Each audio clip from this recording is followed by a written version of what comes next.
Vasudevaya. Om Namo Bhagavate Vasudevaya. Narayanam Namaskritya Naram Chaiva Narottamam Devim Saraswatim Vyasam Tato Jayam Udirayet. Nashta Prayeshu Abhadreshu Nityam Bhagavata Sevaya Bhagavate Uttama Shloke Bhaktir Bhavati Naishtike. Om Agyana Timirandasya Gyananjana Shalakaya Chakshur Unmilitam Yena Tasmai Shri Guruve Namaha. Sri Chaitanya Manobhistam Sthapitam Yena Bhutale Swayam Rupa Kadamayam Dadati Swapadantikam. Vandeham Shri Guru Shri Yuta Padakamalam Shri Gurun Vaishnavamscha Shri Rupam Sagrajatam Sahagana Raghunathanvitam Tam Sajivam Sadvaitam Savadutam Parijana Sahitam Krishna Chaitanya Devam Shri Radha Krishna Padan Sahagana Lalita Shri Vishakhanvitamscha. He Krishna Karuna Sindhu Dinabandho Jagatpate Gopesha Gopika Kanta Radha Kanta Namostate Tapta Kanchana Gaurangi Radhe Vrindavaneshwari Vrishabhanu Sute Devi Pranamami Hari Priye Nama Om Vishnu Padaya Krishna Prishtaya Bhutale Srimate Bhaktivedanta Swamin Iti Namine Namaste Saraswati Deve Gauravani Pracharine Nirviseshasha Shanyavadi Paschatya Deshatarine Manchakalpa Tarupyascha Kripa Sindhu Bhaevacha Patitanam Pavanebhyo Vaishnavebhyo Namo Namaha.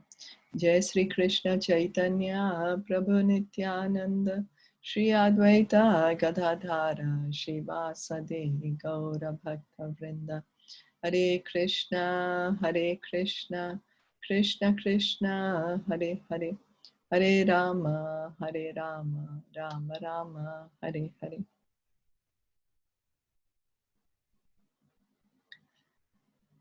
We are reading from Srimad Bhagavatam, Canto 2, Chapter 8, Text 22. Where Parikshit Maharaj is putting so many questions to Sukadev Goswami. Yovanu Shayinam Sargaha Pasandasya cha Sambhavaha Atmano Bandha Moksha Vyavasthanam Swarupataha. Please also explain how, merged in the body of the Lord, living beings are created and how the infidels appear in the world. Please also explain how the conditioned living entities exist, purported by His Divine Grace A.C. Bhaktivedanta Swami Srila Prabhupada. The progressive devotee of the Lord must inquire from the bona fide spiritual master how living entities merged in the body of the Lord again come back at the time of creation. There are two kinds of living entities. They are the ever liberated, unconditioned living beings, as well as the ever conditioned living beings. So there are two types of living entities. One are like us, who are always in this material world. We are called Nitya Bhada, ever conditioned. Eternally we have been living here since in this material world. But there are also living entities in the spiritual world who are eternally liberated. They are called Nitya Siddha. So this is what Prabhupada is saying. Now, of the ever conditioned living beings, there are two divisions. They are the faithful and the infidels. So again, of the conditioned living beings, means all the living beings who are in the material world, bound by the laws of material nature. They are divided again into two. One, those who are faithful, then the others who are the rebels. Of the faithful, there are again two divisions, namely the devotees and the mental speculators. The mental speculators desire to merge into the existence of the Lord or to become one with the Lord, whereas the devotees of the Lord desire to keep separate identities and constantly engage in the service of the Lord. So the mental speculators are the jnanis. By knowledge, they want to enter into the Brahmajyoti because they want to become one with the Lord. But the devotees always want to keep their separate individual identity, have a loving relationship with the Lord. The devotees who are not fully purified, as well as the empiric philosophers, become conditioned again during the next creation for further purification. Such conditioned souls become liberated by further progress of devotional service to the Lord. Maharaj Parikshit asked all these questions from the bona fide spiritual master in order to become fully equipped in the science of God. So when it's the time of annihilation and all the devotees who are not yet purified, they will stay in the body of Mahavishnu because all the living entities go in the body of Mahavishnu. And again, when the creation will happen, again, they will be given a chance to perfect the devotional service. Any questions or comments?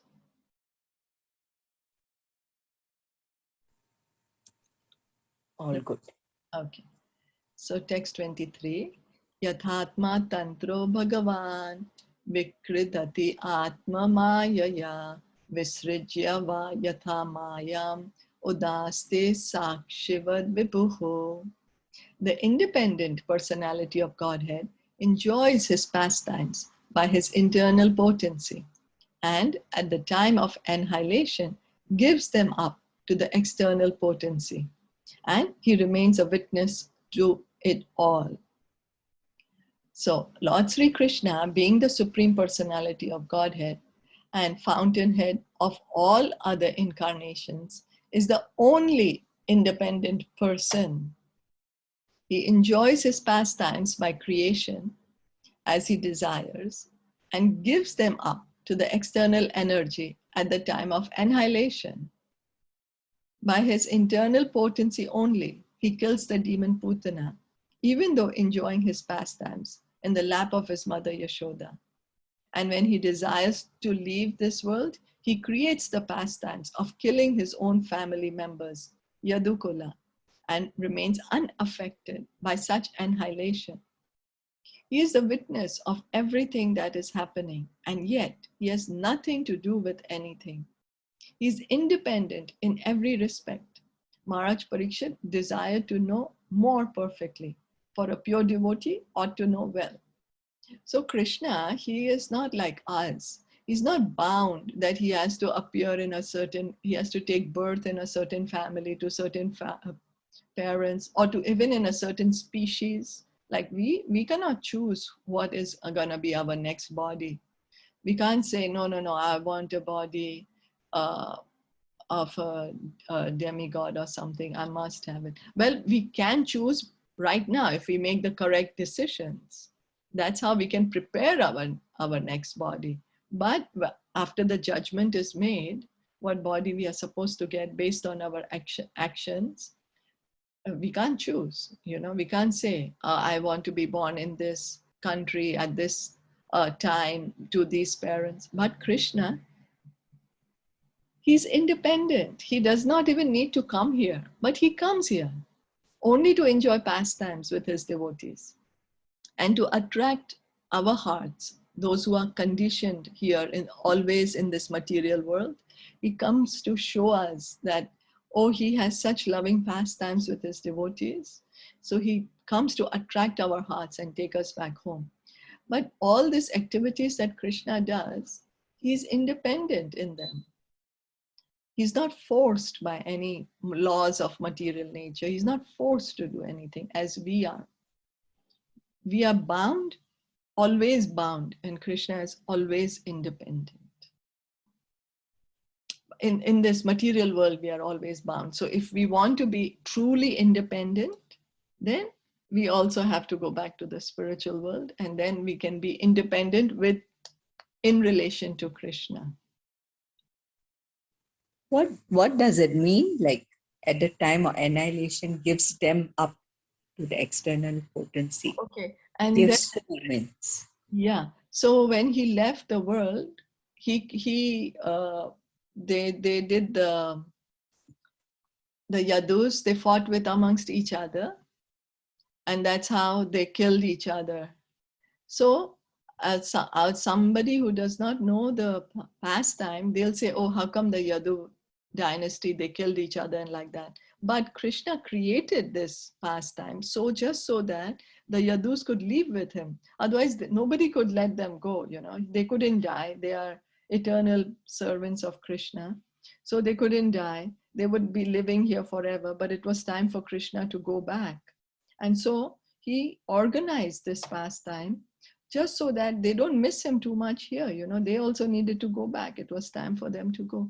But he covered this pastime in such a way that people get confused. Many people don't know how Krishna left the world. Some people say that Krishna died and that his body was left behind, that the deer, the hunter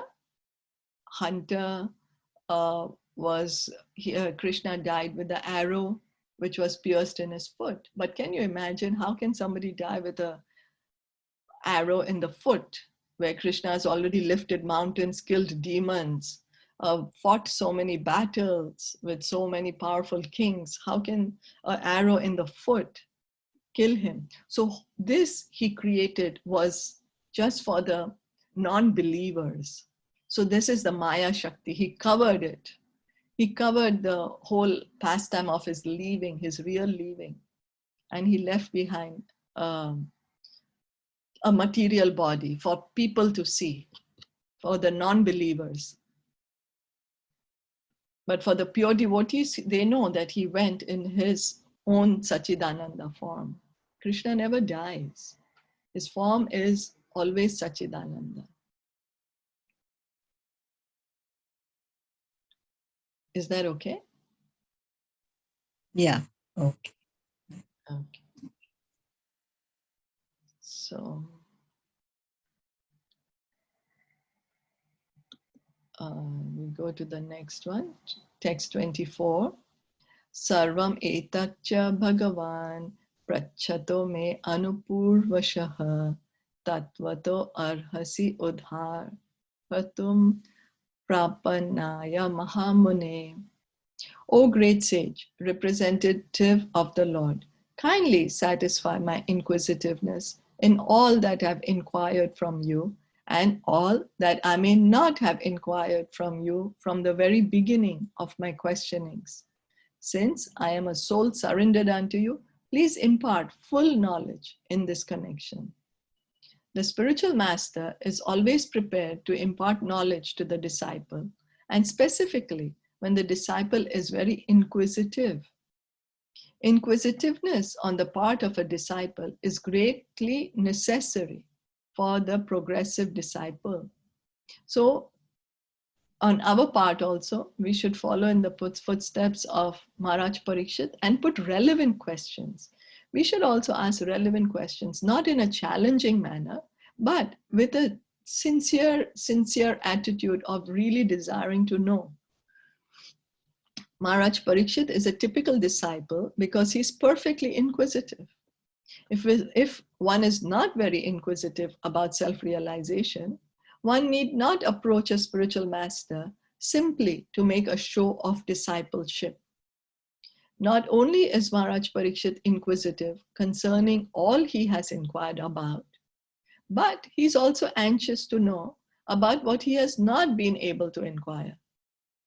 Factually, it is not possible for a man to inquire about everything from the spiritual master, but the bona fide spiritual master is able to enlighten the disciple in every way for the disciple's benefit. So Maharaj Parikshit is saying, because I'm just a tiny little soul. So I've asked you some questions, but some questions I might have forgotten to ask you. So you kindly please answer me. And so we should also have this kind of an attitude. And if we are not interested in spiritual science to know the self-realization, Prabhupada is saying we should not approach a spiritual master. We should not take initiation, because then we are just wasting our time and his time, because we are not yet ready to accept his instructions.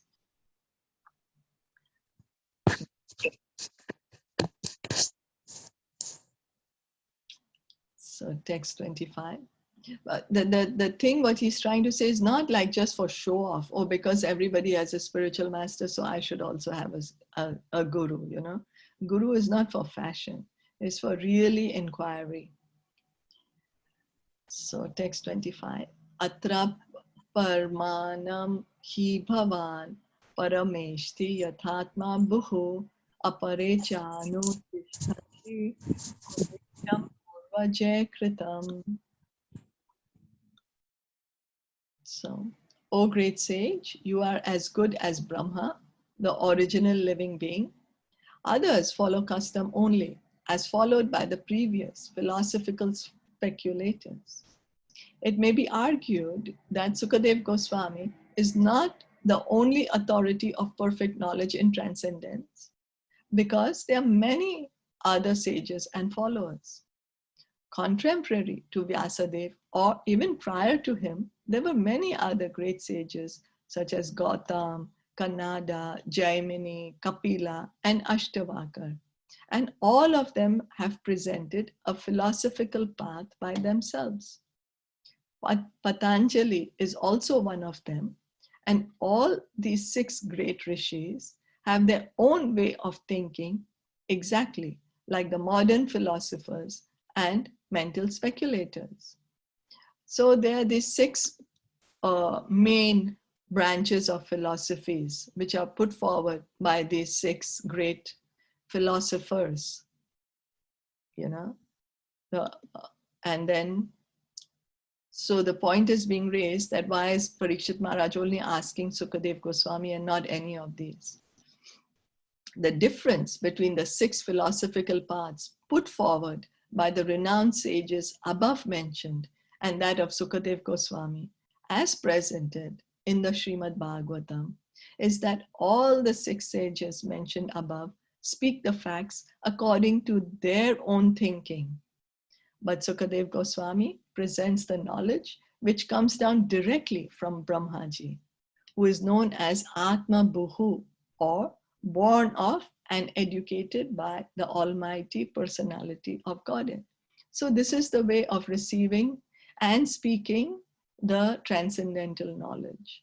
The 6 philosophers, they are putting up the philosophies based on their own estimation that according to me it should be like this. But Sukadev Goswami, he's speaking the transcendental knowledge as he heard is coming from the parampara originally spoken by Sri Krishna to Lord Brahma, Brahma to Narad, Narad to Vyasadeva. Vyasadeva spoke to Sukadev Goswami. So it's perfect knowledge. There is no mental speculation. There's no mistakes in it. Vedic transcendental knowledge descends directly from the personality of Godhead. By his mercy, Brahma, the first living being in the universe, was enlightened. And from Brahmaji, Narad was enlightened. And from Narad, Vyas was enlightened. Sukadev Goswami received such transcendental knowledge directly from his father Vyasadeva. Thus, the knowledge being received from the chain of disciplic succession is perfect. One cannot be a spiritual master in perfection unless and until one has received the same by disciplic succession. That is the secret of receiving transcendental knowledge. So this is for us also, that we should receive the knowledge from the parampara. Because if we put our mental speculation, oh, according to me it's like this, it should be like this, it should be like that, but then that's just in our mind. Or if we are listening to others whose knowledge is not coming in the parampara in disciplic succession, again, it's just on the mental platform. It's not based in reality. It's just speculation. So the 6 great sages mentioned above may be great thinkers, but their knowledge by mental speculation is not perfect.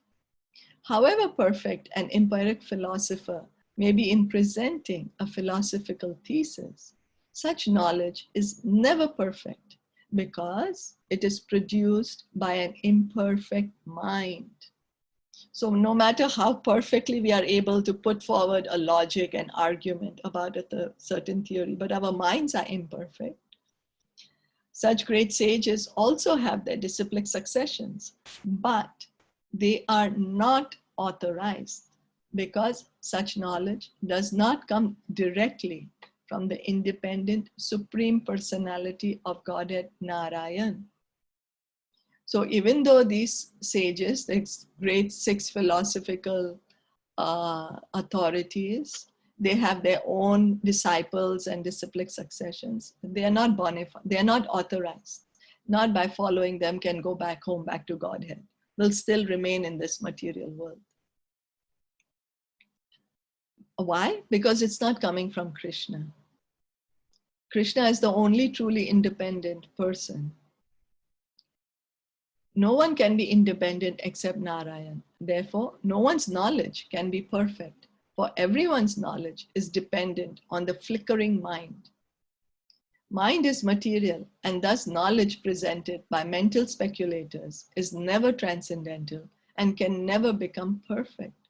So we can know how our mind is, you know. We will say, oh, according to me, I should do this. And that's the best thing for me to do. And we do it. And then we say, oh, I shouldn't have done it. Why? Oh, I thought it was wrong. I thought it was like this. I thought this is going to become. So we can see that our mind is not perfect. If we are going to trust our mind for everything, then we are not going to be able to know the truth. It's just going to bewilder us. That's why Krishna says in the Bhagavad Gita that one who has controlled the mind, for him the mind is the best friend. But for one who has not, he's the greatest enemy. The mind, our own mind, is our enemy if we have not trained it in devotional service. Mind is material, and thus knowledge presented by material speculators is never transcendental and can never become perfect. Our mind is, the subtle body is made up of mind, intelligence, and ego, and that's also material. It's nothing to do with the soul. You know, it's nothing to do with the soul. I am, I exist, that's the soul. But all the things that we think of, our thoughts, that's in the mind. Mundane philosophers, being imperfect in themselves, disagree with other philosophers because a mundane philosopher is not a philosopher at all unless he presents his own theory. So that's the way that somebody is going to put up a theory. They have to put up their own theory and they have to refute the previous theory. Then you're called as a philosopher. You know, we can see science also, they keep giving new and new thesis and theory, and they'll say, oh, this one, what this one had proved at this time of history and had said this, but that is wrong. Now this is what is correct according to me. You know, the science papers are also like that. Intelligent persons like Maharaj Parikshit do not recognize such mental speculators, however great they may be, but hear from the authorities like Sukadev Goswami, who is non-different from the Supreme Personality of Godhead by the Parampara system, as is especially stressed in the Bhagavad Gita. So the devotees, they don't want to hear from the different philosophers. They want to know the truth. So Maharaj Parikshit is like that. He didn't want to hear from the other sages. They are great personalities, very famous, very great persons, but he just wanted to hear from Sukadev Goswami because he knew that Sukadev Goswami's knowledge is perfect since it's coming directly from Krishna, coming in the disciplic succession, in the parampara system. Is that okay? Yes. Yes. So we can also see, like when we go to school, if we are going to a proper authority and learning from the authority, we will know properly how to read and write, you know. But if we are just going to somebody who says, oh, I think reading and writing should be like this, I think this is how we should speak, then we are going to not reach anywhere. Even for our material knowledge, we can see that we have to go to the expert. We have to go to the people who know. So what to speak of the spiritual knowledge, which is actually the most important for us. So reading on, text 26. Name asvaha parayanti brahman anashanad ame pibato achyuta piyusham tad vakya abdi vinhi shritam. O learned Brahmana, because of my drinking the nectar of the message of the infallible personality of Godhead, which is flowing down from the ocean of your speeches, I do not feel any sort of exhaustion due to my fasting. The disciplic succession from Brahma, Narad, Vyas, and Sukadev Goswami is particularly different from others. The disciplic successions from other sages are simply a waste of time, being devoid of Achyuta Katha, or the message of the infallible Lord. The mental speculators can present their theories very nicely by reason and arguments, but such reasons and arguments are not infallible, for they are defeated by better mental speculators. So here Prabhupada is trying to make us, to put a point that no matter how great the philosophers are, how much with word jugglery, how much of the intelligence they can show, but then that knowledge has nothing to do with Krishna. And their knowledge is based on their own thinking. So their knowledge is going to be proved wrong at some point or the other. It is going to be proved wrong because it's not perfect knowledge. We can see also with our mind, just now we feel I'm taking the correct decision. But then when we look back and we say, oh my God, what I did, that was not a correct decision at all, So our mind is like that. Maharaj Parikshit was not interested in the dry speculation of the flickering mind, but he was interested in the topics of the Lord because factually he felt that by hearing such a nectarian message from the mouth of Sukadev Goswami, he was not feeling any exhaustion, even though he was fasting because of his imminent death. So Maharaj Parikshit was so much drinking the nectar of Krishna Katha, he was not tired, he was not eating, he was not tired at all. One can indulge in hearing the mental speculators, but such hearing cannot endure for any length of time. One will be exhausted very soon from hearing such hackneyed ways of thinking, and no one in the world can be satisfied simply by hearing such useless speculations. So no matter we try to hear the different philosophies, people are able to present it in very nice, sweet ways, amusing ways, intelligent ways. But after hearing for maybe a couple of years, at one point we will realize, oh, I can't hear this anymore. It doesn't make sense. It doesn't make sense, and it doesn't give satisfaction. Why? Because it's not truth. The message of the Lord, especially from a personality like Sukadev Goswami, can never be tiring, even though one may be exhausted from other causes. So whereas Bhagavatam, we hear, even though we are tired, we'll feel refreshed because it's Krishna. In some editions of the Srimad Bhagavatam, the text of the last line of this verse reads, Anyatra Kupita Dvijat, which means that the king might be overwhelmed by the thought of his imminent death by snake bite. The snake is also twice born, and its anger is compared to the cursing Brahmana boy who was without good intelligence.